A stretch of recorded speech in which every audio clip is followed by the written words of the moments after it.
The MLB Gambling Podcast on the Sports Gambling Podcast Network is brought to you by Edge Boost. Edge Boost enables you to double your bet with no interest. Go to sportsgamblingpodcast.com/edge to get started today. Welcome, everyone, to the MLB Gambling Podcast, part of the Sports Gambling Podcast Network. It is Monday, June the 5th, currently 5:07 on the East Coast. Here to dig into the betting card on the diamond for the Tuesday games. And joining me here, no, it's not the NBA pod, but I got my guys here with me. First off, it's Lonte. Lonte, how you feeling, my man? How you doing, bro? Man, feeling pretty good. It's kind of solid. We had a solid weekend on the diamond, so looking to keep that going heading into this week. So, some interesting matchups coming up. So, looking forward to breaking it down with you guys. Yeah, some pretty good matchups here early to start the week. On the diamond here, we'll dig into all of that as we usually do. But also joining us here, guys know him, of course, on the NBA Gambling Podcast, Tennis Gambling Podcast, WNBA, NFL, and of course here on MLB, Scott Studio Reichel. Scott, how's it hanging, my man? Yeah, doing pretty well. Looking forward to the games tonight. I know that Dylan and I did an episode for the games tonight, so hopefully our picks cash. But looking forward to the Tuesday card. You have a lot more games than the Monday card, so looking forward to it.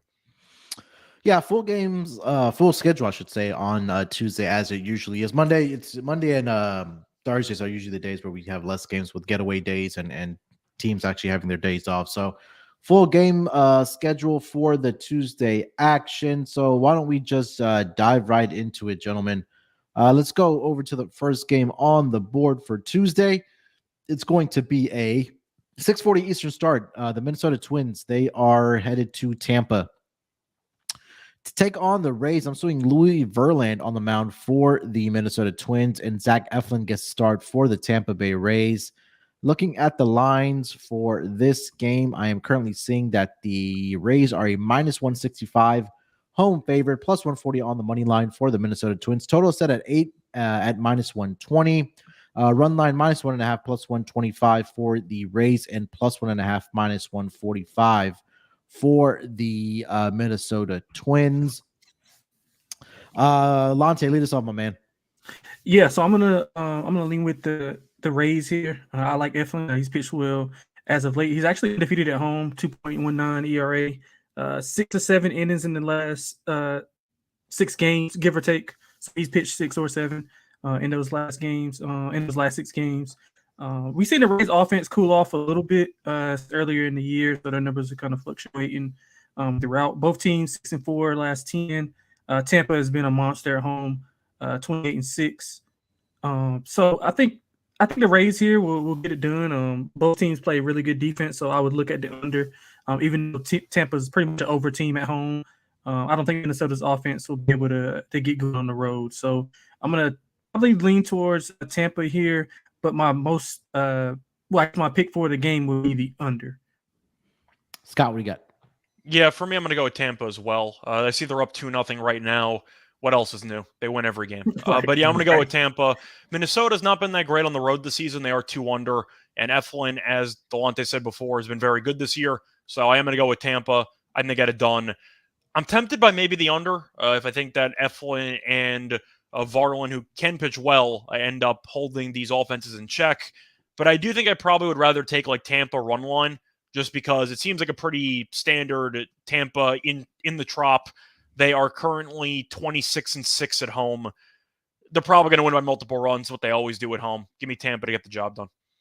Yeah, I mean, you guys both nailed it. Nano Lonto mentioned as well as that, excuse me, Eflin has been really good for the Tampa Bay Rays. That's no secret. He already went through the numbers and has been really good at home for Tampa. Tampa has actually won 4 straight starts with Eflin on, excuse me, the diamond. And I just don't trust his Twins offense either, right? You guys mentioned offensively, they're not very good, especially on the road as well. So you have the better home team. I think you have a better pitcher on the diamond as well, who's in great form right now. I'm going to go with the Rays here as well. I do like the under as well, as Lonte pointed out, between the Twins and the Rays. Let's go over to the next game on the board, gentlemen. We have the Chicago White Sox. They are in Yankee Stadium to take on the Yankees. 7:05 Eastern start. Lucas Giolito gets a start here for the White Sox, and Clark Schmidt gets a start here for the New York Yankees. White Sox are a plus 145 road underdog, minus 170 on the money line for the New York Yankees. Total set at 8.5 at minus 115 towards the over. Run line minus 1.5 plus 120 for the Yankees and plus 1.5 minus 140 for the Chicago White Sox. I'll start here with the White Sox starting pitcher Lucas Giolito. He's struggled on the road so far this season. I don't think that's been a secret here. I'm trying to pull up the exact numbers here for Giolito. On the road thus far this season, 1-3 with a 5.68 ERA. He has a total of 6 starts on the road thus far this season for the White Sox, and the White Sox are 1-5 in those 6 road starts. Offense has produced more than 5 runs just once in those 6 starts on the road for the when Giolito is starting. Now, on the flip side, Clark Schmidt overall record is poor, especially he's been bad at Yankee Stadium, where Schmidt is 1-4 with a 4.68 ERA. The Yankees have lost 5 of his 7 starts at home. So you have 2 bad pitchers here. I don't think I can trust any one of these 2 guys, especially I'm not laying minus 170 with Clark Schmidt, who's just been atrocious at Yankee Stadium. I think that we'll see runs in this game. Again, definitely do check the weather for this game between the Yankees and the White Sox over at Yankee Stadium. But I think the 8.5 is a little conservative here. I think both teams can put up runs, especially off of these 2 pitchers. I'm going to go with over 8.5 here. Scott, I know you're not a fan of Clark Schmidt. We've been fading him all season. What are your thoughts on this game? That was actually decent last time out against Seattle, but yeah. I think I basically have to wait this one out because there is a rumor that Aaron Judge might have a broken toe. So there is some rumor he might be missing some time. I know Stan came back over the weekend. He looked pretty good against the Dodgers. Donaldson came back, and he had 2 home runs in his first game. Volpe, of course, hit that home run yesterday to end up giving the Yankees some insurance that they didn't need in the end. But they won 2 out of 3 against the Dodgers. But that Judge injury is concerning. I'm not sure if it was when he ran through the fence making the catch or if he injured it at another point. But until I know Judge's status, I have to at least wait to see what the story's going to be, because it does sound like he might end up on the IL. And I've seen this Yankees offense without Judge. It's not fun. So I think I'm going to lean to the White Sox in this one. I know Schmidt's been pretty good, but I do think that until I have certainty that Judge is going to be in the lineup and healthy, I think I might have to lean to the White Sox, as painful as that sounds. All right. Lonte, what do you got? Yeah, I was in line with Scott. I was probably going to play the wait and see approach about Judge, just waiting on his health, because everything changes when he's in the when he's out of that lineup. White Sox pretty inconsistent. I mean, they got it going against Detroit over the weekend, but I think we can pump the brakes on them being actual like contenders in that division right now, at least. But they're 10-20 on the road, 10-23 as a dog, so that's even more. Just shows that they don't have enough consistency. New York is dominated as a favorite, 26-14. And I think if Giolito can't, like, if the Yankees can get to him early and get to the White Sox bullpen, then it could get ugly. So I might look at a Yankees team total over, because White Sox have the second worst bullpen ERA wise in the league. So if they can get to Giolito early, get the bats going and have them go to that bullpen a little bit earlier than they want to, then it could be bombs away in the Bronx. So I'm going to lean to New York. Just kind of to see what's going to happen with Judge. But even if he's out of the lineup, maybe wait for the price to drop a little bit and take a Yankees team total over. Do you have any thoughts, Munaf? All right. Let's get over to the next matchup. Did I not get my? I thought I'd like the over, but I think that kind of changes for me. With what you guys talked about with, especially Scott, what you mentioned with Aaron Judge. So once again, he might play, and Judge maybe a first 5-team total over for the White Sox. I know I mentioned that Clark Schmidt hasn't been very good. Yeah, I was just going to say, though, that the Judge comments didn't officially state he's going to be missing time. I'm sorry, Scott, what were you saying? Yeah, Judge left it open to interpretation, but he suggested that he's never had a broken toe before, so he doesn't know if he actually has one, but they're taking a wait-and-see approach. So that's not exactly what you want to hear when Judge opens his mouth to talk about an injury, where he kind of deflects it. That's not a good sign moving forward. Yeah, he'll probably end up in the IL. Yeah, probably. Yeah, we'll see. All right, before we continue the conversation here, guys, let me tell everyone about the newest sponsor on the Sports Gambling Podcast Network. That is going to be Edge Boost. This episode is supported by Edge Boost. Edge Boost is the world's first bet now, pay later Visa card. Edge currently offers up to $2,500 in betting advances, which can be an extremely valuable tool. Imagine what you can do with an increased bankroll. Get down on some of your favorite futures without tying up your bankroll for months. Double down on a favorite bet you like, or even use to create an awesome middle opportunity, or to even hedge your bet. Edge Boost isn't some sleazy loan shark, as they charge zero interest. Do you know of a way you can access more money and place on your favorite bets without paying any interest? You don't have to bother your loved ones or your relatives or friends and hassling them for money just to get down on some bets or start to hedge on some of the futures. No, that's why Edge Boost is here for you. Like I mentioned, they give you up to $2,500 in betting advances. Edge Boost can also be part of a responsible gambling plan, as you can set up daily, weekly, monthly limits across all your betting accounts, all in one place. So support SGPN and grow your bankroll by going to sportsgamblingpodcast.com/edge to sign up. That's sportsgamblingpodcast.com/edge. Must be 21 years or older to use. Problem gambling? Call 1-800-GAMBLER.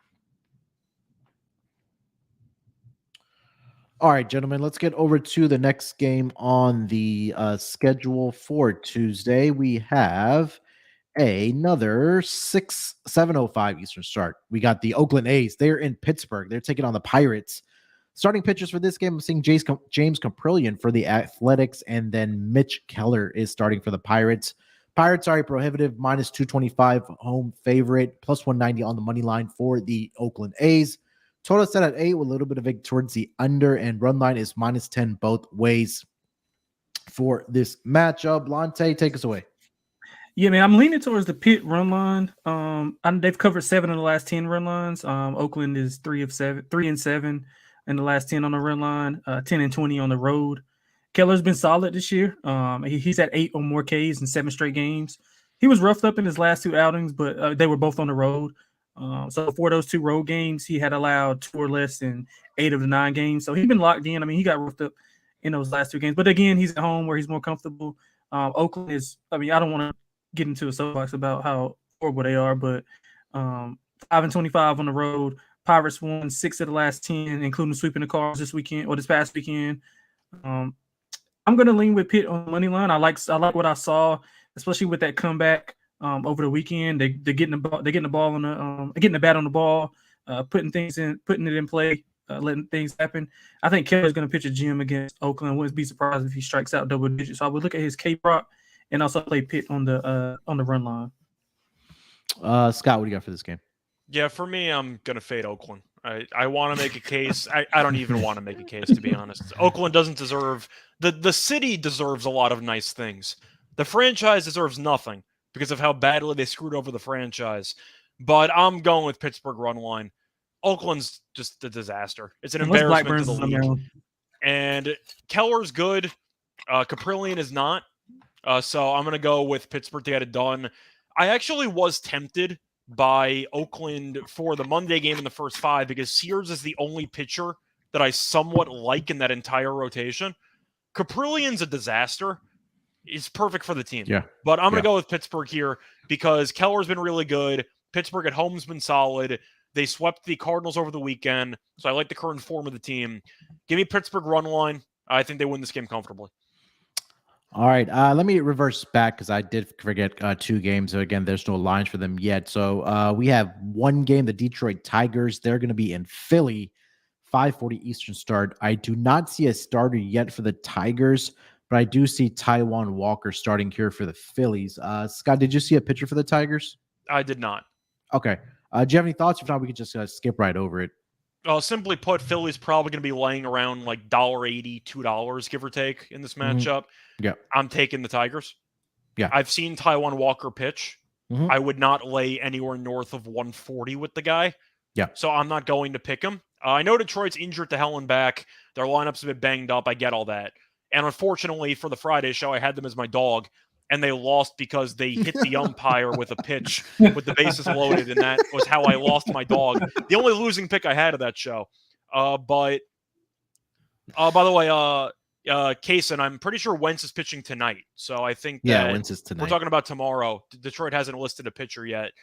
I'm not backing Taijuan Walker. I would maybe consider the Tigers' first 5 team total over, which might be at 1.5. But watching Walker pitch, he's got no put-away pitches. He walks half the team. I'm going to go with the Tigers' first 5 here. I just got to fade Walker at the price. Dante, you were mentioning something? Yeah, I see that Hill listed at a couple of places for Detroit. I mean, not that it matters much. And I see Philly land 215, so Scott was right on with the price. No chance I went 215 with Taiwan Walker. I can't do that. Yeah, I know Scott mentioned the Detroit injury. I mean, I still think you got to lean with the plus price on Detroit. Philly is just inconsistent. I mean, Detroit struggled. They struggle on the road, but I mean, I don't think that you can lay that big of a number with Walker. And Scott, do you see a run line on that game, Lonte? Or is there any lines? Nah, I don't. I just see the 215 and 170. I'm assuming though with the 215, I know Philly's the home team, which might impact the run line price. You could probably still get Detroit plus 1.5 at like minus 120. Yeah, that's what I was thinking. Yeah, so I would take that. Just don't have the they don't have the run line up. At DraftKings, they have 175 and 205 for the splits. Let me refresh the page because I've been using that to talk about our lines. Yeah, DraftKings should have should be at 175, 205. Let's see. And then it's a couple offshores that got 215. Yeah, I don't see it. Yeah. Okay. All right. And then let me go back to also the Miami Marlins and who the Marlins playing tomorrow? Marlins Kansas and the City. Royals. Yeah. So I do see Zach Greinke that's going to get the start for the Kansas City Royals, and then for the Miami Marlins, it's going to be Jesus Luzardo.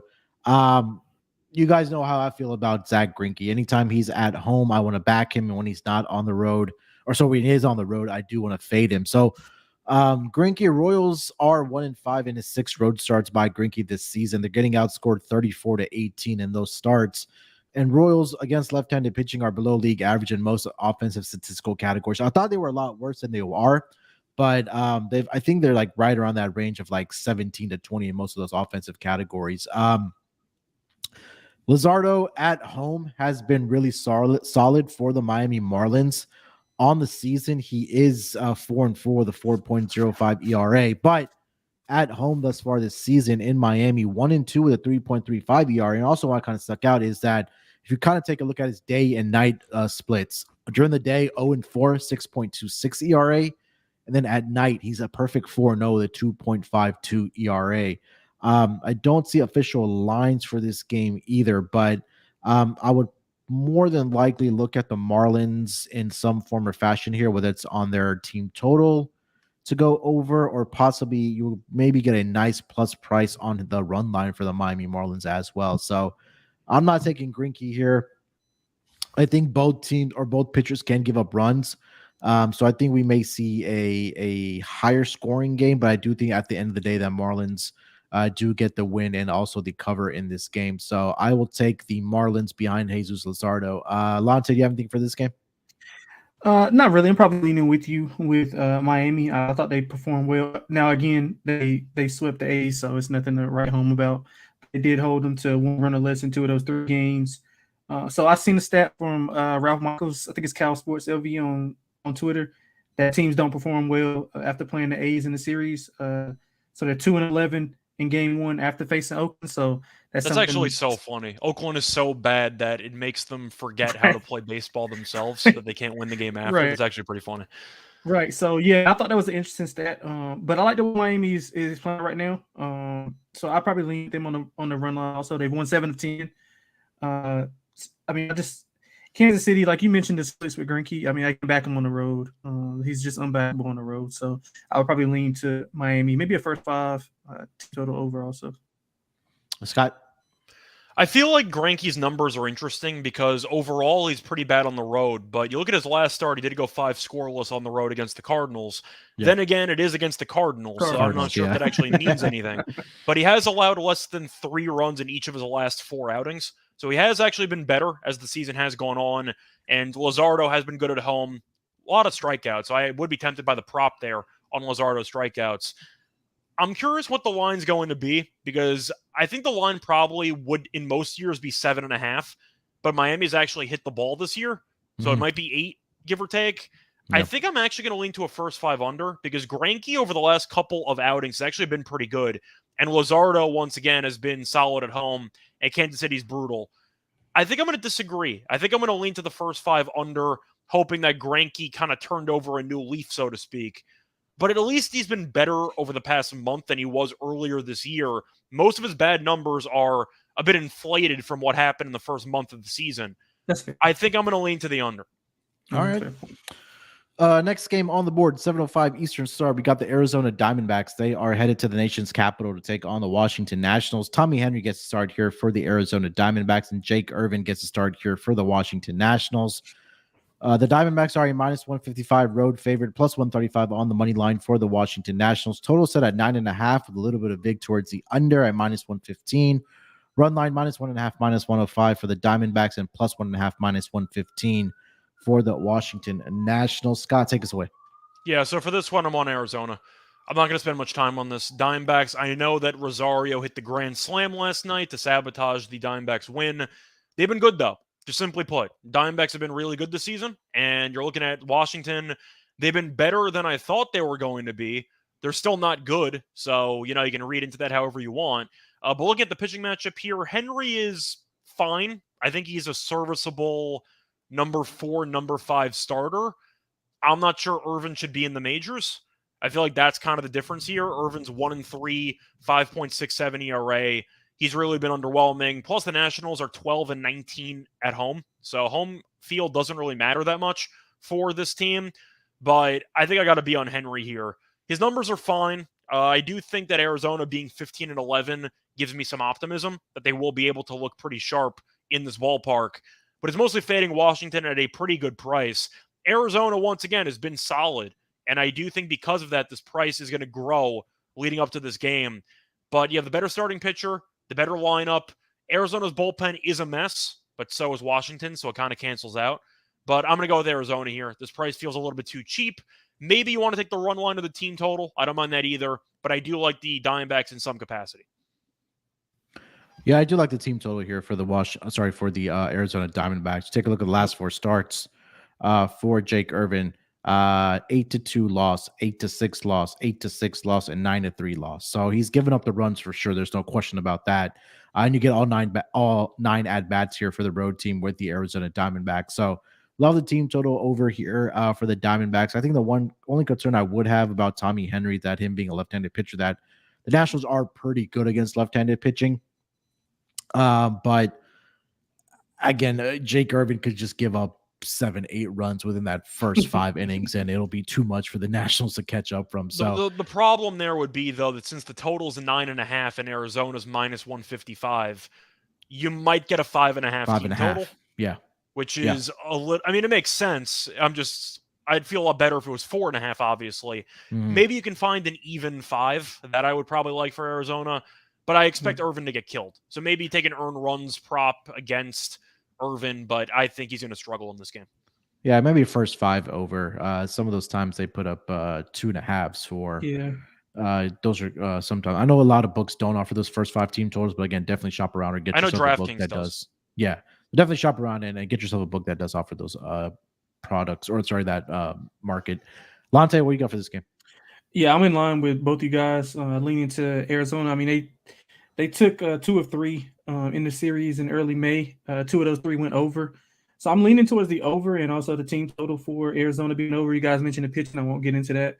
But Washington has been over in 4 of the last 5 games. They've also allowed 6+ runs in 4 of those 5 games. So giving up a ton of runs, and with a pitcher on the mound who's reluctant to giving up runs in abundance, I think that the Diamondbacks will get to him early and often. So I don't hate the first 5 over. I mean, like Scott was mentioning, 5.5 is steep. I mean, but I would probably lean that way if I had to. It's just that, so with Arizona's kind of tricky. 7 of the last 10 they went under, but 15 of the 25 on the road went over. So kind of got to pick your poison with how the bats are doing. But overall, I'd lean with the team total over on the safe side. First five total is 4-1 this season in starts by Jake Irvin. All right, guys, before we continue the handicapping here for the Tuesday games, let me tell everyone about Underdog Fantasy. We're brought to you by Underdog Fantasy. Best Ball Mania 4 is here, and Underdog Fantasy is giving away $15 million in prizes.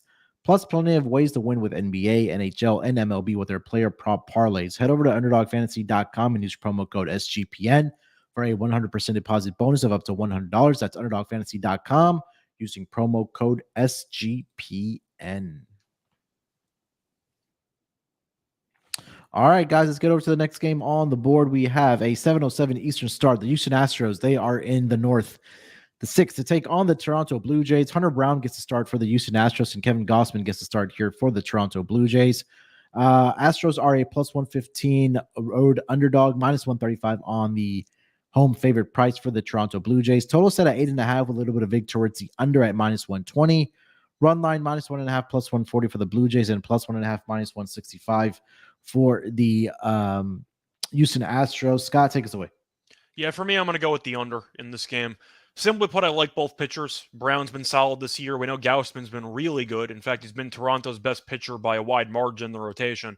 I know both offenses can be scary at times, but I am going to go with the under. Brown, for a rookie, has looked very, very composed, and he does strike out a lot of guys.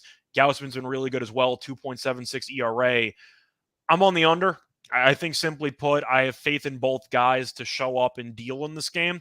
So I am going to go with the first 5 under. I know the Toronto bullpen can be a bit messy at times, where Houston's bullpen's solid. So there might be a little bit of value on Houston if you think that Toronto's bullpen might blow a good start by Gausman. But I think I'm going to go with the first 5 under. I just like both pitchers, simply put. Lonte, what do you got?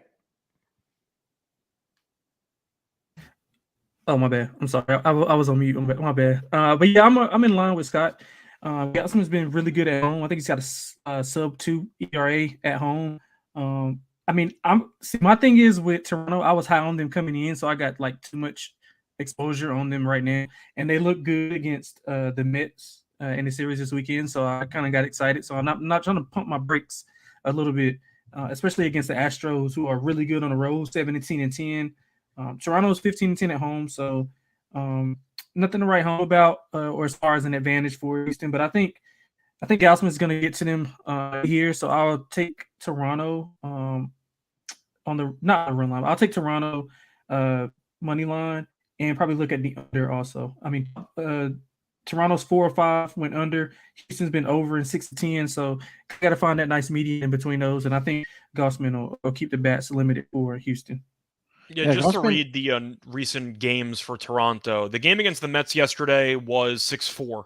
But the games before that, 2-1, 3-0, 3-1, 4-2. So they've had a couple of low-scoring games, very low-scoring games over the past couple days.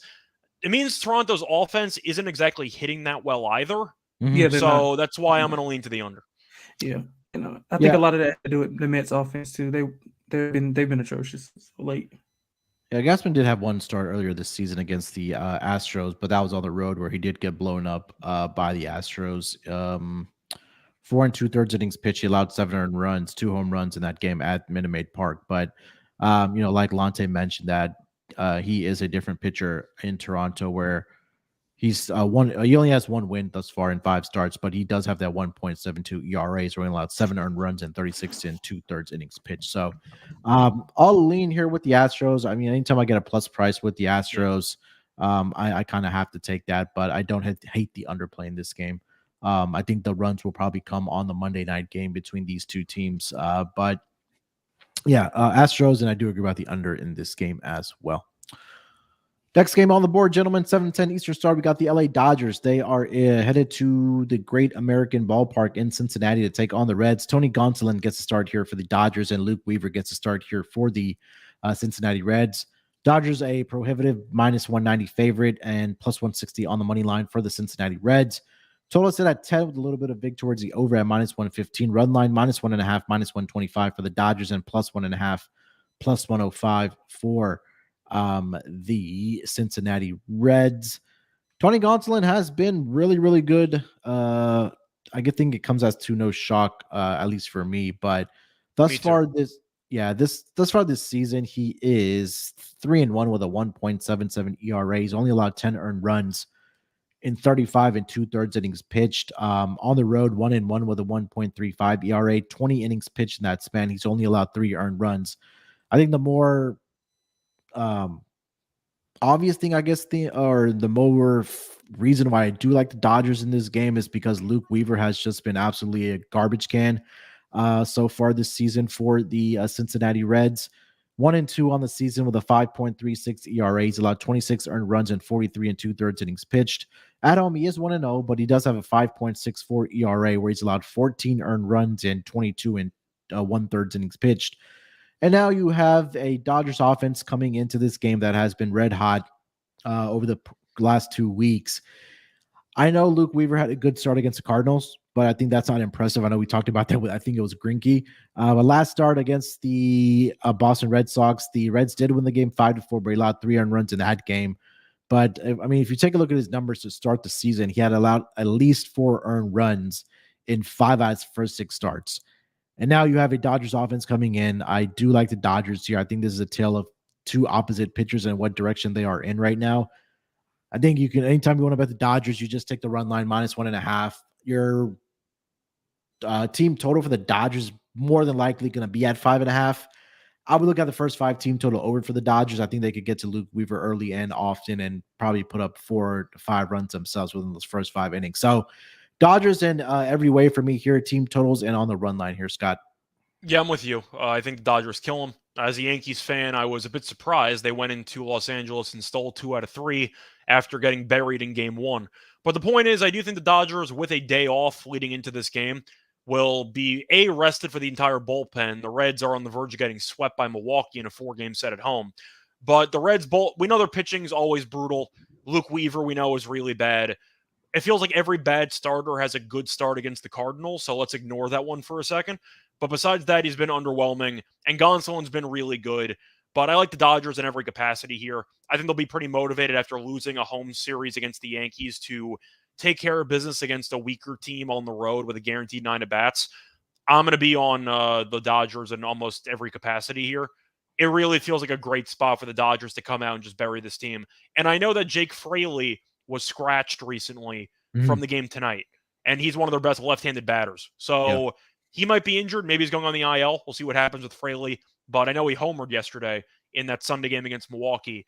So with him also potentially being on the shelf, that's another reason why you can look at Cincinnati's offense struggling in this game. I'll be on the Dodgers. Lonte, what do you got? Yeah, I'm going to make a consensus. I'm going to be on the Dodgers also. 27 and 22 covering run lines as favorites. So I think they'll be locked in. Scott mentioned the day off. I think that's big. They did the front of the lineup was kind of bad against the Yankees this in this series this weekend. I think Freeman, Betts, and it was one more. I couldn't remember exactly who it was, but I think they were 0-18 over the 2 games, if I'm not mistaken. Don't quote me on that. Muncie homered, so it wasn't him.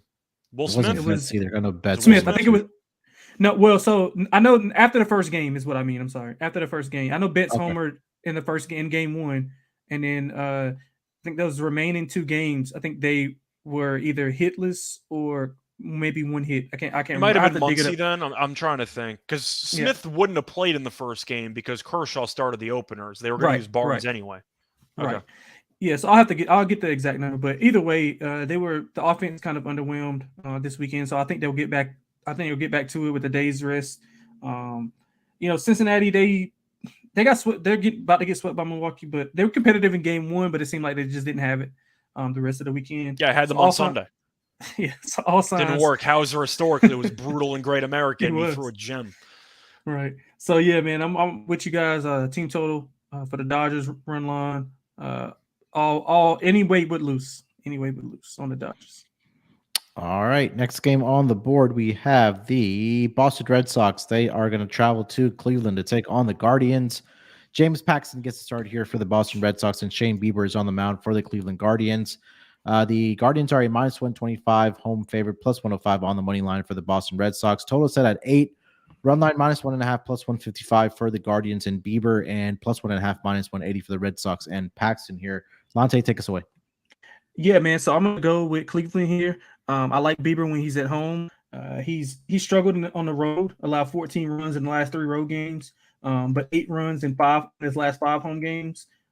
Cleveland's offense, they've struggled a bit against against the Twins over the weekend. 3 straight unders for them. But despite that, they're still 6-1, 6 of 10. Cleveland's second best bullpen ERA wise in the MLB. Boston is just, their bats are good, but just can't trust their defense. I want to say they have the most errors in the NBA, in the MLB by a decent margin. So I think that Bieber can, limit bats and he'll be able to get settle in early, especially coming off those 2 bad road starts. He's at home, he's comfortable. I think he goes, 7 quality innings and they get the win. So give me Cleveland on the money line and run line also. Yeah, Bieber had a start earlier this season in Boston against the Red Sox, where they did get the victory to the Guardians 5-2 in that game. He did go 7 innings in that start, allowed only 2 earned runs to the Boston Red Sox in that game, 4 strikeouts. He's been okay over his career against the Boston Red Sox. I mean, he's 3-3 with the ERAs at 5.5, which is a little inflated because he did have 2 starts in 2018 and 2019 where he allowed 6 earned runs in both of those starts. But again, that was a completely different Boston Red Sox lineup than what it is right now. So, I like the Guardians here, especially with the Red Sox coming off this series against the Rays. I don't think the Guardians play on Monday night. No, they have they have the rest advantage here as well. So you'll have a tired team probably coming in with the Red Sox with the weather delays and the doubleheaders and all that they had to play. So I'm with you. I'm with Lonte here. Give me the Guardians on the money line here as well at -125. Scott, what do you got? Yeah, I'm on the Guardians as well. Simply put, the Red Sox, I'm kind of monitoring what they're doing with the bullpen now because Bello is officially done after 6 innings. They brought in Pivetta, which suggests that maybe Pivetta is going to finish this game and they're going to save the entire bullpen for tomorrow. The problem is Boston's bullpen sucks. So that's not a good thing. So you might see a lot of usual relievers for the Red Sox tomorrow if Pivetta is able to go the next 3 innings. So I am going to lean to the Cleveland here. Offensively, they're not great. We already know this. I mean, they still have Ramirez. They still have Naylor. A couple guys here and there. For the most part, not great. I like Kwan, but still. I'm going to go with Bieber at home. The Red Sox bullpen's not great. They're going to be potentially exhausted having to travel, and Cleveland does have the rest advantage. And if Cleveland does have a lead after about 6 or 7 innings, it's usually a wrap. When Clase is not facing the Yankees or the Mets, he tends to pitch pretty well. So I'm going to go with the Guardians to get the job done here against the Red Sox team that might perform decently, but then the bullpen comes in and suddenly they lose. So give me the Guardians. 7:20 Eastern start is an AL battle of 2 NL East teams. The New York Mets, they are in Atlanta to take on the Braves. Carlos Carrasco gets started here for the New York Mets, and Bryce Elder is on the mound for the Atlanta Braves. Looking at the money line here, +140 on the money line for the Mets, -165 for the Atlanta Braves. Total set at 10 with a little bit of vig towards the under at -115. Run line -1.5, +115 for the Braves, and +1.5, -135 for the Mets. Lonte, take us away, man. Yeah, I'm kind of torn between what to do with this game. My gut instinct tells me to lean with the Braves due to the Mets' struggles offensively. And we know one thing that the Braves are not going to struggle with, and that's offense. They're going to put the bat on the ball. Historically, they've been really good against the Mets. They're 29-19 as a favorite, the Braves, that is. And I just think that over the last 3 seasons, the Braves are 22-19. They've won 8 of the last 10 against the Mets. So all signs point to it. It's just something that tells me that the Mets show up and their bats actually get going here. Atlanta's actually better on the road, 20-10, than they are at home, 15-14. So it might just be a stay away if I had to play it. I probably lean to the Mets, thinking that their bats show up a little bit. They're not bad on the road, just under 2 games on the road. After being swept by the Blue Jays, I think they might come in with a sense of urgency in a big spot against Atlanta. So I lean to the Mets. Probably won't bet it, but if I had to, I'd probably lean the Mets way. Yeah, I mean, Cookie Carrasco has put together 2 quality starts in his last 2 games, 6 innings at least in both of those starts against the Cubs and the Phillies. But I can't trust Carrasco because he'll put together those type of back-to-back starts, and then he'll come out in the next game and give up 6 earned runs in like 4 innings. And I think that could be a possibility here. Now, historically, he's been pretty good against the Atlanta Braves in his career. When I was looking at this game earlier, just try to see if I can pull that up here. But for whatever reason, the Braves haven't been very good at home thus far this season either. But Carrasco in his career against the Braves, 2-2 with a 4.30 ERA. And since the 2022 season, which was last year, he did have 3 starts against the Atlanta Braves where he did go 2-1 with a 3.38 ERA. So, yeah, lean for me with the Braves. With the Mets here as well. I don't love this either. But Scott, what do you got for this game? I'm also on the fence because Carrasco's in that really tricky spot where he's not great, but he's been pitching well lately, so you're not sure how to treat him. I think I'm going to lean to the Braves. Once again, I don't feel great about it. This might be a very close game. I can see this being a very, very tight game that comes down to the bullpens. And the problem is I'm not the biggest fan of the Mets bullpen. I don't think that it's very good. It's not entirely their fault because of the Edwin Diaz situation. And I know that they got Robertson now as a decent closer. They don't have a setup guy. And as a Yankees fan, I can tell you right now, I am not an Ottavino guy at all. And I know he's not been very good with the Mets either. So I think I'm going to lean to the Braves. I think they'll get it done at home. Elder's been really good. I think Carrasco might pitch well. So maybe a first 5 under if you do like the current form Carrasco's in. Mm-hmm. But the Mets did nothing offensively the entire weekend against the Blue Jays. And even the sweep they had against the Phillies, they didn't do that well either offensively. The Phillies just couldn't score. Yeah. So I'm expecting the Mets offense to once again struggle because they've been struggling the entire week. I think I'm leaning to the under, but I'm going to have to lean to Atlanta because even when the Mets have won some games, it was because Philly scored 3 runs in a 3-game set. In the entire set, they scored 3 runs. Yeah. So the Mets didn't really wake up offensively. They just did enough with pitching. I'm going to lean to the Braves in the spot. I mean, look, Bryce Elder has been really good at home thus far, or overall in the season, I should say, for the Braves, 3-0 with a 1.92 ERA, but he hasn't allowed more than, I believe, 2 earned runs, over his last 5 starts. So I think that definitely the pitching advantage is for the Braves here. So maybe an underplay is in contention here as well for these 2 teams. All right, guys, next game on the board, 7:40 Eastern Star, the Baltimore Orioles. They are in Milwaukee to take on the Brewers. Kyle Gibson gets a start here for the Baltimore Orioles, and Freddie Peralta gets a start here for the Milwaukee Brewers. Minus 130 on the money line for the Milwaukee Brewers, plus 110 on the money line for the road team, the Orioles here. Total set at 8.5, a little bit of victory over at minus 115. Run line, minus 1.5, plus 160 for the Brewers, and plus 1.5, minus 190. For the Baltimore Orioles. Scott, take us away. Yeah, for me on this one, I understand why Milwaukee's favored. I get it, but I think I got to lean to Baltimore here. Gibson, even though I'm not a big fan of his, he has been pretty good this year, so I'll give him credit where credit is due. Peralta's been meh, in fact, quite underwhelming, considering the fact that he has a 4.62 ERA, and he's giving up roughly a hit per inning, and he also has 25 walks in 60 innings or so. So the command hasn't been great. His last home start, he gave up 10 runs. Only 4 of them were earned, but still not good in 4 1/3 against the Giants.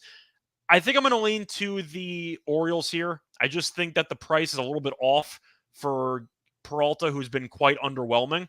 So I'm going to look at Gibson, who's been surprisingly decent.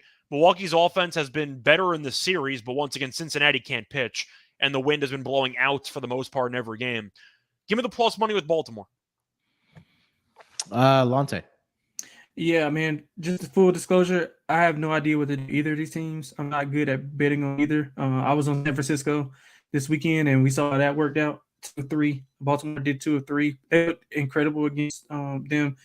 They're excellent on the road, 20-10 on the road. So, I mean, I feel like that Baltimore is kind of underrated. But with Scott, I'm with Scott. I lean to them. Peralta, I thought, like, he just doesn't have that. Even at home, just doesn't have the comfort, or he doesn't look like he's engaged fully. So, with that said, I mean, with the team coming in, Baltimore's hot. They're 3 of the last 5 over, so they're putting bats on the ball. So, give me Baltimore at a plus price, coming off a good series win in San Fran. So, I got to go with Baltimore here. I think it's a very underrated series win because the Giants were quietly playing really Right. good baseball for the last 2 weeks. Right. They were. All right. Yeah, Baltimore on the road thus far this season on the run line at least 23-7. I think it was last season or the season prior where they were just covering at a crazy rate at home on the run line, but it's been opposite this season for them on the road. But yeah, I lean here with the Baltimore Orioles as well. Freddie Peralta has had struggles on the road though, so thus far this season, but at home he's been pretty good. Where he has a 4-2 record with a 3.38 ERA is what I saw for Freddie Peralta. So I think there's some stat out there. I know Ralph Michaels puts this out, what you mentioned as well, Lonte, that the Baltimore Orioles, I think, are really good in game one of series. I think there's another team in there as well that does really good or performs really well winning games in game ones of series. So Kyle Gibson, like you mentioned, Scott, he's been actually pretty good for this Baltimore Orioles team. He does have a ERA of 3.89 and 7-3 record. On the road, he is 4-1 with a 4.25 ERA. So lean for me on the Baltimore Orioles here as well. And I look at the under in this game as well. I agree about that for sure. Next game on the board, 8:05 Eastern start. We got the St. Louis Cardinals. They are in Arlington to take on the Texas Rangers. Matthew Liberatore gets a start here for the St. Louis Cardinals, and Dane Dunning gets a start here for the Texas Rangers. The Cardinals are a plus 120 road underdog, minus 140 on the money line for the home team. The Rangers total set at 9 with a lot of vig towards the over at minus 125. Looks like it's headed for 9.5. Run line minus 1.5 plus 140 for the Texas Rangers and plus 1.5 minus 165 for the St. Louis Cardinals. I'll start here with Matthew Liberatore, left-handed pitcher on the mound for the Cardinals. This will be his third start of the season. His last start was in Cleveland, where the Cardinals did lose that game 4-3. He allowed 4 earned runs in just 5 innings pitched, and then he had one great start against the Brewers at home, where he did go 5 innings and only allowed 3 hits and no earned runs in that game. For the Texas Rangers, I mean, this team is just an absolute offensive juggernaut, man. They are tops in runs per game so far this season in the entire MLB. And Dane Dunning has been really, really good so far this season for the Texas Rangers. He has a 4-1 record with a 2.06 ERA at home, 2-0 with a 1.47 ERA. He's only allowed 3 earned runs in 18 1/3 innings pitched at home. At night, 3-0 with a 1.60 ERA. So you definitely have the pitching advantage on the mound here. And you take a look at some of the splits as far as left-handed pitching. I've mentioned this when the Texas Rangers face left-handed pitching, that they are top 5 in most offensive statistical categories. Team batting average against left-handed pitching, 293. On base percentage, they're number 1 at 369. Slugging percentage, they're number 5 at 464. OPS, number 3, and WRC plus, they are number 3 against left-handed pitching. So I think they'll be able to score runs again. I think that's no surprise against a left-handed pitcher in this Rangers offense. I like Dane Dunning. He's in good form right now. I'm going to take the Rangers on the money line. I'll take them on the team total, and then also lay a little bit on that run line as well, minus 1.5 at plus 140 here, Delonte. Yeah, I'm with you. I'm with you on that. I mean, we talked about, me, you, and Dylan talked about Texas being disrespected and they were underdog. Castillo has pitched well, but I didn't think they deserved to be an underdog in that game. Or were they dogs the next night also, like small dogs? The was that Cardinals? Evaldi? No, the Rangers. Was that? Never mind. That was Evaldi. I think Evaldi so, against the Mariners. Yeah, maybe it was Evaldi that was last night. That was 140. But yeah, man, Texas a bet on team for me. They're doing everything right now. I got them at a nice price to win the pennant. So I just can't back it. I mean, I can't go against them here. They've won 8 of 10, 19-8 at home. Scored double digits in 3 of the last 5 games. St. Louis is still, 3-15 or 4-15 in game ones of the series this year. They got swept by Pittsburgh this weekend. Losers of 4-5. So one team going in one direction, the other going in another direction. So give me Texas run line, team total over, and laying the money line. What was the money line again? Minus 140. Yeah, Yeah, probably should be like closer to 150, 155. So give me that with Dunning on the mound. Scott, what do you get? Yeah, I'm taking Texas. I don't understand the lines involving Cardinals games. I've not understood them for the last couple of weeks. The argument is this team can't be this bad, and it turns out they are this bad. It's just they don't want to admit it yet because this team stinks. But you're looking at Texas, and this team is incredible offensively. And DeGrom's been injured. What else is new? But they're winning anyway. Yeah. The Rangers are averaging 6.96 runs per home game. How do That's you insane. almost average 7 runs? And you're not in Coors. You're not in Coors Field. You're playing in Texas, and yet you're averaging 7 runs per home game. I got to go with Texas here on the run line. Liberatore was pretty good in his first outing, not great in the second one. And, yeah, Texas, once again, has the better offense, the better pitching. Cardinals' bullpen's been a mess lately. I think Marmol's a bad manager. There's not much to like about this team. Give me the Rangers run line. I saw the price on the Monday night game, which I thought was absurd too, because Perez opened up at like minus 120 against 120. Wainwright. And I'm like, Yeah. I'm so confused what's happening with the lines in this series. Just give me Texas. I don't know why anyone would take the Cardinals in the near future. I mean, I don't either. We'll see tonight. I think I'm really heavy on the Rangers here tonight on Monday night, so we shall me see. too. I got the team total. So Couple we'll of see how more- that goes. Yeah. I got both Texas team totals for Monday night as well, so we shall see. So a couple of games that are still off the board here. We'll quickly go through those. The Giants and the Rockies. Don't see a starting pitcher here for the Giants, but I think Peter Lambert is getting a start here for the Colorado Rockies. Lonte, did you see anything different? I'm looking right now. No, I see Bia for San Francisco. Okay. I didn't see any betting lines. I'm seeing 140. Let me see. Let me refresh this to make sure that is good. Wait, so Is that- you see who's pitching for the Rockies? Brabea? No, that's for the Brabia? Giants. I'm saying That's for Giants. Oh, I'm sorry. He's saying for I see Lamet being listed. Yeah, for that's the why I see start Lamet. on- Sorry. I'm sorry. Yeah. I see Lamet. I can't for the believe Rockies. Lamet's still in the league.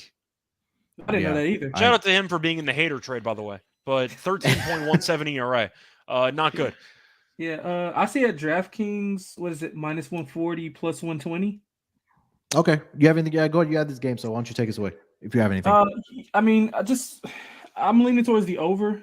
Both teams score exactly 4.5 runs a game. Over. That's the only way I'm looking at this game. Right. So, we mentioned like San Francisco, they lost 4 of the last 5, and that series versus Baltimore. I thought they had the upper hand as far as pitching wise, like with some of the aces going. So, they're 3-2 to the under in the last 5. Colorado's 4-5 to the last under, so maybe that's why it's a little bit skewed. San Francisco's 12-15 on the road. I mean, even though Colorado struggles defensively, bottom 3 in hits allowed, runs allowed, home runs allowed, I think both teams are going to be able to hit here. So give me the over. And as far as the side, I mean, slight lean to San Francisco, but nothing strong. Much stronger on the over, though. Scott, you got anything for this game? For me, I'm on the over as well. It's a classic Rocky season where they're 9 under, but they're 1 over at home, which is a pretty standard thing for the Rockies every year. Standard. The Giants have fallen apart. It's not a surprise. They're a very streaky team. They'll finish the year like 81-81 with just a bunch of 5-game winning streaks and losing streaks just against each other. But I can't back Lamet. His whip is 2.41, which is just hilarious to me. But I'm on the over. I don't see any pitching in this game. I see a potential home run fest for same-game parlays, but I'm on the over. The Giants are going to go bullpen game again. The Rockies have Lamet, which might last an inning. We'll see what happens. But give me the team total over for San Francisco. Give me the over in the game. It might be a 12 or 13. I really don't care. Just give me the over. I want to see what the price comes out for the year fee in this game because I feel like we'll see runs for Oh, sure. yeah. It's got to be like minus 180, 190. Probably 180 if I had to guess. San Francisco's top 10 in home runs, too, so that's something to look at. I would look at it's going to be a Conforto day. You know, you can mention half the lineup and you can make a case. Yeah, that's all I was about to say. You can mention anybody in their lineup. I mean, I like Lamont Wade here, especially when he's been good lately. Yeah, he has. Yeah. So I think I'm going to play him like total bases and home runs also. All right, penultimate game here. The Kansas City, the Chicago Cubs. They're in LA to take on the Angels. I don't see a pitcher here for the Cubs, but I do see Tyler Anderson is going to get the start here for the Angels. Scott, you see any pitcher listed for the Cubbies? No, I do not. Okay. Mhm. Did you Actually, have anything for I this game? saw that they originally listed potential relievers, so it might be an opener type of Wisniewski? situation. Yeah, I was See gonna say Wisniewski? from Hayden right as of Wesneski. right now, I see that you have Wesneski Yeah. starting, who maybe he'll maybe he'll pitch the whole game. Who knows? He has 43 innings this year, so I guess he might be technically the starter, but I'm not sure how long he's gonna go. In theory, his ERA is better than Anderson, so you can read into it how you want. But yeah, I'm assuming it's going to be Wesneski against Anderson. Yeah, that's what I was assuming. Yeah, Cubs, I think, are another team that are really good against left-handed pitching. WRC plus this season, they are number 4. Team batting average number 7, on base percentage number 6, slugging percentage number 4, OPS they're number 4. So I think they'll be able to get to Tyler Anderson here. I don't see any official lines here, but Scott, any lanes on the total or the side here? Yeah, for me, I think I got to lean to the over with these pitchers, but I do kind of want to make a case for the Cubs solely because I'm not sure what the line's going to be on the Angels, but I'm assuming they're going to be extremely overpriced. So I'm going to be on the Cubs just for the value alone. I mentioned before Wesneski's ERA isn't good, but it's still better than Anderson's. I just feel like the Angels are such an overvalued team every year because they have Trout and Ohtani. They'll hit home runs. They'll still lose games 9-6 because that's who they are. Give me the Cubs to find a way to get the job done here. I'm assuming the Angels will be a pretty hefty favorite because the Cubs' overall record is one of the worst records in the National League, which tells you how good the National League is because the Cubs are only 6 under, and they're one of the worst teams in the National League. But give me the Cubs in the spot. You have a pretty underwhelming pitcher for the Angels, and once again, they're always overpriced with Trout and Ohtani on the team, and they still don't make the playoffs every year. So give me the Cubs and to find a way to make this game interesting, but it's mostly a value play. I don't want to lay a decent price with the Angels because I know what they're capable of, and I don't mean that in a good way. 130 is what 130 I see. 130. I thought it would be a lot higher. Yeah. Bet Online had 133. Really? I thought it would be like 150. Okay. That's not as bad. I'll still lean to the Cubs. Give me plus money fading a team that I don't trust. What do you see for the total on this game there, Delonte? Let's see. What did they have? I think Bet Online's pretty late to upload totals. Okay. They tend to upload sides before totals. They have 9. They have 9 as a total. Yeah, give me the over. Yeah, hell yeah, give me that over. 10 starts this season for Tyler Anderson. 8 of those 10 starts have seen at least 9 runs or more for the Angels in those games. So last couple starts, 7-3, 7-3, 6-5, 5-4, 5-4, 2-1, 11-8, 9-7, 9-5, and then 6-0. So like I mentioned, I think a Cubs team total over would be in play here. I do like the over as well in this game. But Lonte, anything else for this game? I'm leaning to the Cubs also. I thought they looked decent. I thought they looked decent this weekend. Took 2 or 3 against San Diego, but again, San Diego's up and down, so you never know what to expect with them. But I mean, they showed up. They took 2 or 3. So they beat Tampa Bay in the same week, I think, prior to getting to that series with San Diego. So I think they got a little confidence. I don't trust the Angels at all. I was hoping to get a little bit higher, like Scott was saying, hoping to get like 150, 155. But either way, I'll take plus money and the over also. All right, last game on the board, the Seattle Mariners. They are in San Diego to take on the Padres. I'm seeing Logan Gilbert is getting the start here for the Seattle Mariners, and Joe Musgrove gets the start here for the San Diego Padres. Plus 110 on the money line for the Seattle Mariners, minus 130 on the money line for the San Diego Padres. Total set at 8 with Vig towards the under at minus 125. Run line minus 1.5 plus 160 for the Padres. Plus 1.5 minus 190 for the Seattle Mariners. Logan Gilbert thus far this season, 3-3 with a 4.08 ERA. He's allowed 29 earned runs and 64 innings pitched. On the road, he is 2-0 with a 4.05 ERA, 33 and 1/3 inning pitched, allowed 15 earned runs in that span. No real difference between his home and road splits as far as ERA goes. 405, like I mentioned, on the road and 411 at home, but he does have a 1-3 record at home thus far this season. On the other side, Joe Musgrove looks like he's found some form for the Padres. He's put together back-to-back great starts, which came against the Yankees in New York and then against Miami in Miami as well. He combined to go 12 and 1/3 innings pitched in those games, 9 hits, and only allowed 1 earned run in those starts. 9 strikeouts to 3 walks in those last 2 starts. Prior to that, he was, I guess coming off of the injury, he was trying to find his form. So hopefully he's found that in those last 2 games against those 2 opponents, like I mentioned. He's allowed 11 earned runs at home, but a lot of those came in one start, which was against the Giants back on April 29th, where he did allow 7 earned runs.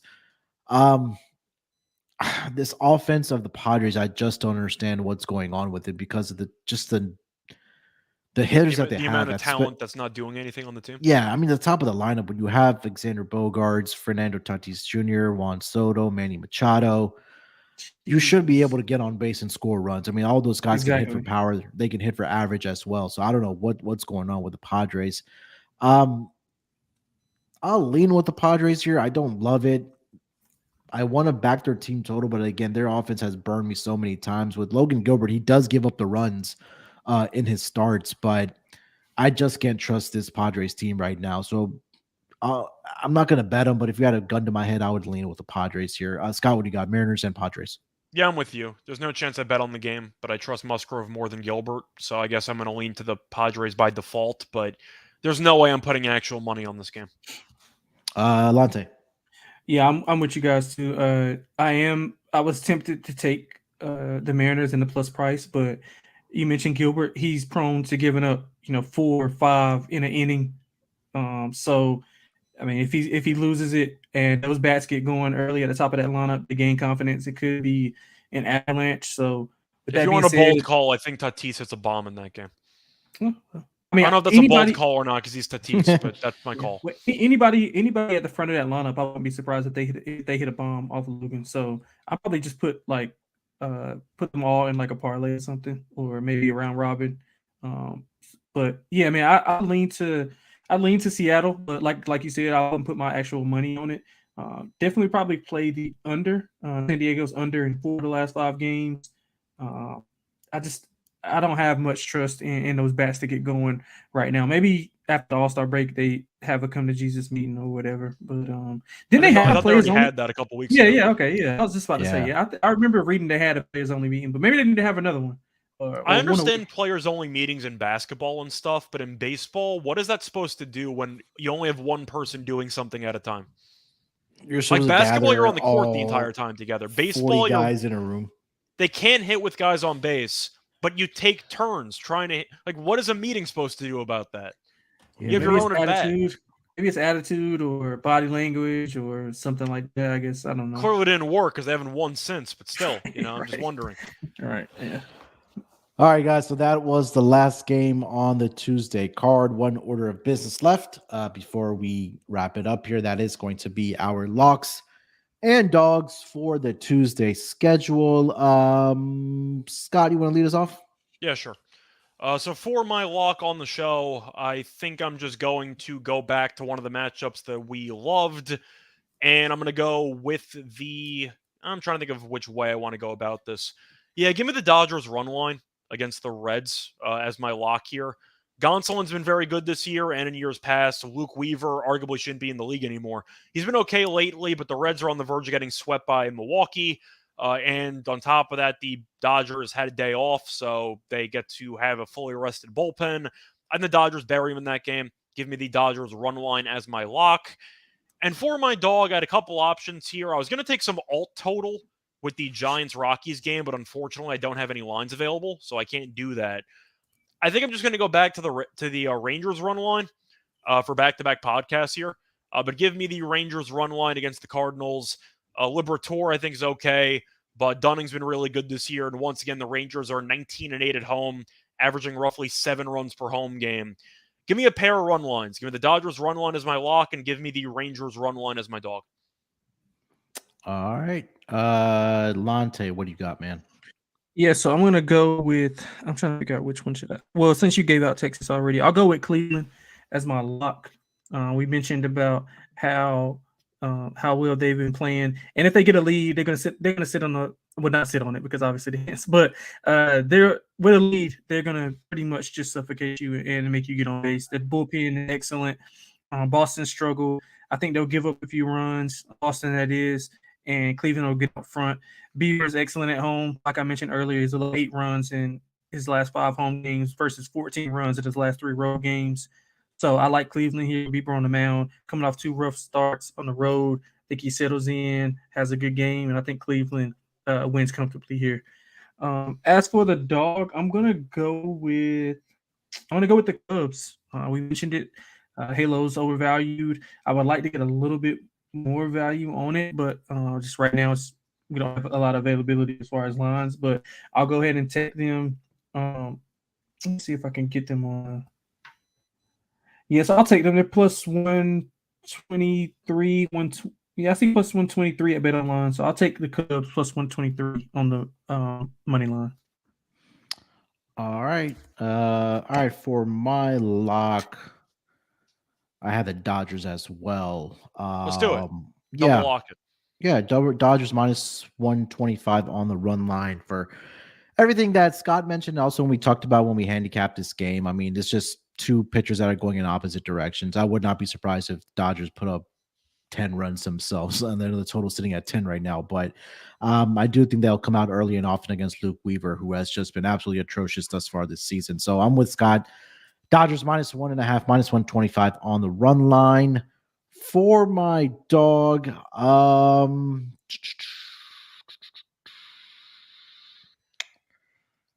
did like the Cubs as well. Man, there's not much to my liking as far as dogs go. I took the run line on the Rangers at a plus price. So Yeah, that's a nice price as well. I'm gonna go with the Cubs too, man. I'm gonna go with the Cubs. I just don't think that this Anderson should be laying 130. Yeah. And I know it's a travel situation for the Cubs, but they're in California. They play the Padres, and they'll just have to travel over to LA, which I don't think is a big flight. But Tyler Anderson has just been really, really bad thus far this season for the Angels, and I think that comes as really no surprise. I know he was really good with the Dodgers last season, but with the Angels, he just has not been very good. And I mentioned the numbers with the Cubs, how well their pitching does against, or how good their bats do against left-handed pitching is what I'm trying to say. They're top 5 in a lot of those categories, like the Texas Rangers are against left-handed pitching. So I think they'll come out and put up runs in this game. So I'll go with the Cubs on the money line as well for my dog for the Tuesday schedule. So that's gonna wrap it up, man. 15-game schedule on Tuesday. Hopefully we found some winners for you guys on this pod. Scott, anything else you want to mention before we get out of here? Not really. I'll be doing a tennis podcast later tonight for the quarterfinals of the French Open. Besides that, I know I got an NFL podcast later this week for the MVP award, a breakdown with Terrell. WNBA episodes also at some point during the week, but yeah, I'm on a lot of shows, and once again, I don't sleep much, so you know where to find me. Yeah, that's right. A few of us get little to no sleep when we're working for SGPN, but hey, it comes with the grind. It's all, I chose it's all this good life. fun as That's well. on me. But yeah, we chose. Yeah, that's true. Lonte, anything else? Yeah, I don't think I can follow Scott anymore. I don't got shit going on. I'm just gonna be in the NBA I forgot podcast. to mention we got an NBA show tomorrow. Forgot to Yeah, mention. okay. That's I'll be there. Yes. I'll be on the NBA. I'll be on the NBA show. Other than that, I got nothing going on, man. Just hoping to get some winners out on this podcast and keep the streak going. I 2-0. You said if I lost 2, I wasn't gonna be able to come back. So I won the lock and dog on the first show. So let's see if we can keep it going. There we go. Yeah, so we'll be transitioning over to NBA tomorrow at 12:30 p.m. Eastern time. It'll be the same crew here. So we'll talk about game 3 of the NBA Finals. So check us out there. And then myself, Delonte, and Dylan will be back tomorrow for the Wednesday games for the Diamond. Make sure to follow Scott on Twitter at Reichel Radio. Follow Lonte on Twitter at XXLonteXX. You can follow me on Twitter at SportsNerd824. If you haven't also already and you're still watching live, do us a favor, smash that like button for us on the YouTube channel. And if you haven't already subscribed to the MLB Gambling Podcast on YouTube, go ahead and do so. And leave us a rating and review if you have not already, whether you sit on Spotify, whether that's on Apple Podcasts, wherever you do get your podcasts. All right, we'll be back tomorrow, same time, 5 o'clock Eastern for the Wednesday games. Till then, good luck with your bets. Let's break these books off and let it ride.